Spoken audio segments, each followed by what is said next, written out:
काल आपले पुण्याचे आमदार शंकर जगताप साहेब यांनी आमच्याकडे एक बैठकीची मागणी केली होती, ज्यामध्ये पुणे भागातील जे IT क्षेत्रात काम करणारे सर्व कर्मचारी आहेत यांच्या विविध समस्यांवर त्यांनी चर्चा घडवून आणली.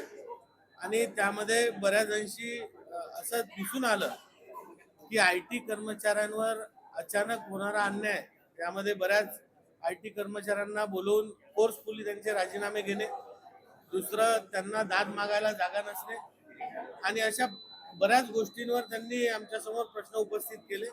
त्या संदर्भात एक बैठक झाली आणि त्यांनी जी मागणी केली आहे की IT कर्मचाऱ्यांसाठी स्पेशल काहीतरी एक पॉलिसी असली पाहिजे दाद मागण्यासाठी.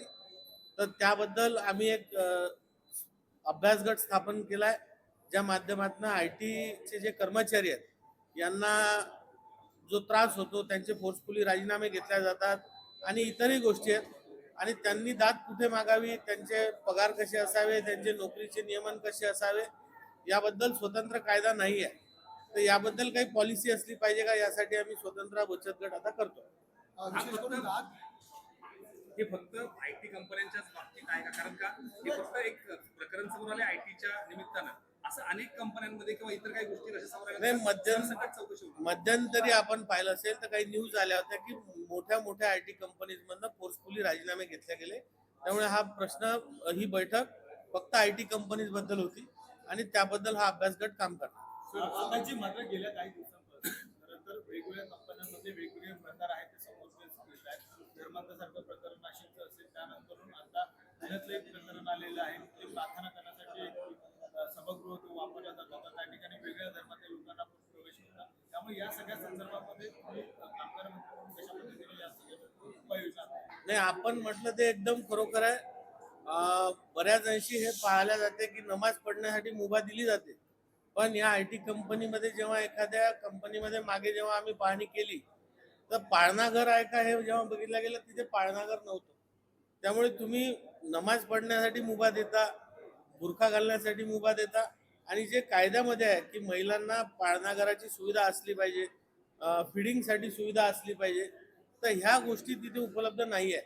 त्यामुळे या माध्यमातून या सर्व कंपनीजवर आम्ही एक पथक सुद्धा येणाऱ्या काळामध्ये म्हणजे एक इन्स्पेक्शन मोहीम काढण्याच्या विचारात आहोत की सर्व नियमांचं पालन या कंपनीज करतात की नाही, आणि या माध्यमातून ज्या कामगार जे कर्मचारी आहेत त्यांचं जे प्रोटेक्शन आहे तिथे होते आहे की नाही, या संदर्भात आम्ही लवकरच एक इन्स्पेक्शन करण्याचा विचार करत आहोत. नाशिक प्रकरणामध्ये तुमच्याकडे NHRC नोटीस आली. नाशिक प्रकरणामध्ये NHRC आपल्याला एक नोटीस पाठवलेली आणि डिटेल्स मागितले. काय एक्झॅक्टली त्यांनी मागितलं? नाशिक प्रकरणामध्ये NHRC आम्हाला, म्हणजे त्यांनी जे तिथले आमचे कामगार कायद्याअंतर्गत जे विषय आहेत त्या अंतर्गत एम्प्लॉय रिलेशन आणि इतर जे काही नियमन आहे याबद्दल त्यांनी आमचे अभिप्राय मागवले आहे, आणि हा सर्व विभागांकडनं त्यांचे अभिप्राय त्यांनी मागवले आहे. त्यानंतर काही अजून डिटेलिंग मध्ये जर त्यांनी मागितलं तर आपल्याला आम्ही अवगत करू, बेसिक माहिती मागेल. सारख्या कंपनीने देखील एक महत्त्वाचा निर्णय घेतला आला होता की कुर्ता आणि या सगळ्या गोष्टी त्यामुळे अशा ज्या काही कंपन्या वेगवेगळे निर्णय असतात त्या संदर्भामध्ये काही बैठक घेणार आहात आणि कंपन्यांना काही वेगळे आदेश देणार? नाही, आता हा प्रश्न आत्ताच समोर आलाय, निश्चित याच्यावर आम्ही लक्ष घालू, पण असं जर कोणी करत असेल तर याच्यावर आम्ही निश्चित कारवाई करू.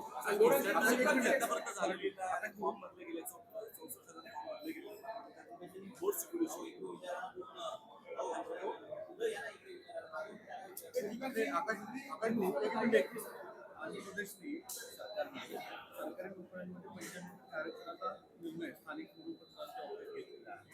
आता शिवसेना उघडण्यासारख्या पार्टी हीच मागणी महाराष्ट्रामध्ये लागू करायची. वास्तविक याबाबत काय करता येऊ शकतो? नाही, निश्चित हा हा विषय आपण माझ्यासमोर मांडला, मला डिटेल याची माहित नाही आहे, पण याबाबत काय निर्णय त्यांनी घेतलाय याचा सविस्तर वाचन करून मी आपल्याशी बोलेन.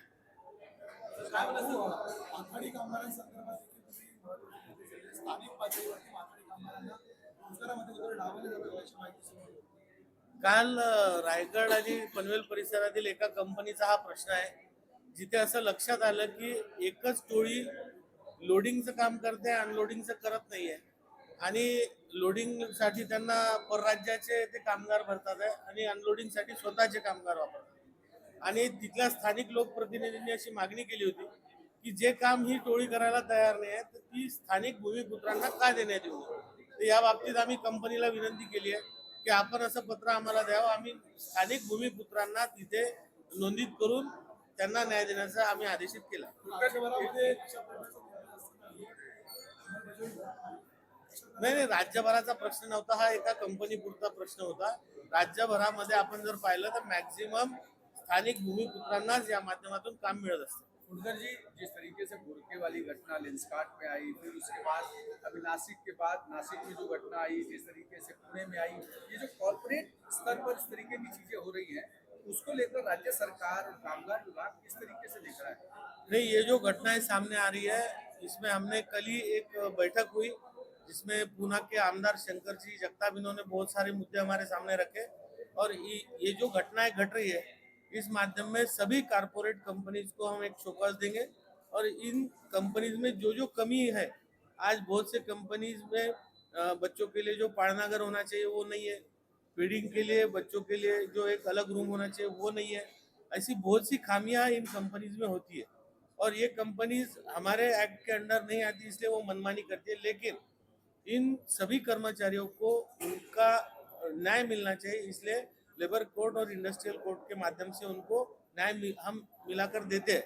आने वाले समय में आईटी कंपनीज के कर्मचारियों के लिए हम ट्रिब्यूनल स्थापित करने वाले हैं और अभी इन घटनाओं को मुद्देनजर रखते हुए हम आगे इन सभी कंपनीज में एक अच्छा इंस्पेक्शन, प्रभावी इंस्पेक्शन करेंगे और जो इसमें दोषी दिखेंगे उन पर हम कार्रवाई करेंगे।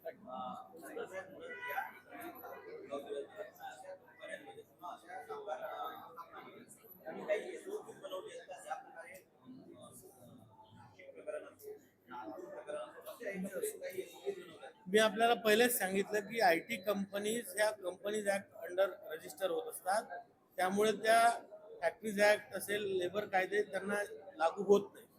हे सर्व प्रोफेशनल्स असतात, इंजिनियर्स असतात, यांचा पगार हा कामगारांच्या व्यक्तीच्या वरचा असतो. त्यामुळे हे आमच्या अंतर्गत येत नाही. तरी सुद्धा यांच्यावर जेव्हा जेव्हा अन्याय होतो तेव्हा लेबर कोर्ट, इंडस्ट्रियल कोर्टाच्या माध्यमातून यांना दाद दिल्या जात असते, यांना न्याय मिळवून दिला जात असतो. पण आता ज्या काही घटना समोर येतात आहे ह्या समोर ठेवून निश्चित येणाऱ्या काळात ह्या घटना घडू नये. आयटी एम्प्लॉईजच्या ज्या काही समस्या असतील ह्या दूर करण्याच्या दृष्टीने त्यांना फोर्सफुली जे अचानक कंपनीतून काढल्या जाते ह्या दृष्टीने एक अभ्यास गट आम्ही स्थापन केला. त्याचा अहवाल आल्यानंतर त्यावर आम्ही निश्चित कारवाई करू. रोड सिक्युरिटीच्या भरतीबद्दल काय बोलला? अनेक रोड सिक्युरिटीची भरती आहे ते अजूनपर्यंत झालेली नाहीये. सुरक्षा फॉर्म भरले गेले, काय बोलला? सुरक्षा रक्षक बोर्डाचा जी भरती होते ही खऱ्या अर्थानं अशी होते की पहिले आम्हाला ऑक्युपायर जो असतो तो आम्हाला मागणी देतो.